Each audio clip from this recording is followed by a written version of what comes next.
హిమాచల్ ప్రదేశ్లో అసలు ఏం జరుగుతుంది?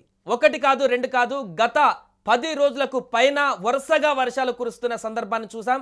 అక్కడ కూలిపోయినటువంటి ఇల్లులు, పూర్తిగా వరదలతో కకావికలమవుతున్నటువంటి ప్రదేశాలు ఇలా చూస్తూనే వచ్చాం. ఇప్పుడు తాజాగా మరలా హిమాచల్ ప్రదేశ్లో అదే రకమైనటువంటి వర్ష బీభత్సం కనిపిస్తుంది. గత కొన్ని రోజులుగా కురుస్తున్నటువంటి కుండపోత వర్షాలకు పదుల సంఖ్యలో మృత్యువాత పడ్డారు. అక్కడ 77 మంది అధికారికంగా మృతి చెందినట్టుగా చెప్తున్నారు. 34 మంది గల్లంతైన వారి అడ్రస్ ఇంకా దొరకలేదు. జూన్ 1 నుంచి ఇప్పటి వరకు సాధారణ వర్షపాతం 285.2 మిల్లీమీటర్లు ఉండాల్సిన దానికంటే 14% అధికంగా అంటే 324.2 మిల్లీమీటర్లు వర్షం కురిసినట్లుగా అక్కడ పేర్కొన్నారు. సో అర్థం చేసుకోవచ్చు అక్కడ ఎలాంటి పరిస్థితి ఉందనేది. వర్షాల కారణంగా 2 జాతీయ రహదారులతో పాటు మొత్తం 345 రోడ్లను మూసివేశారు.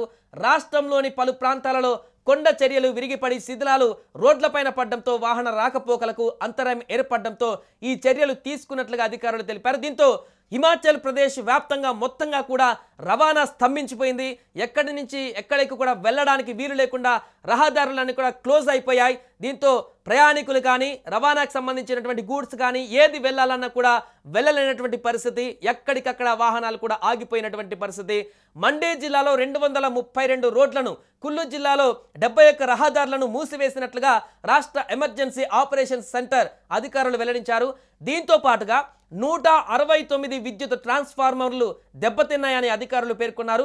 మరొక వైపు సిమ్లాలోని కుసున్స్టా ప్రాంతంలో ఒక ప్రాథమిక పాఠశాల గోడ కూలిపోవడంతో ఆ పాఠశాల ప్రమాదకరంగా మారింది. దీంతో అక్కడి 65 మంది విద్యార్థులను సమీపంలోని కమ్యూనిటీ సెంటర్కు తరలించారు.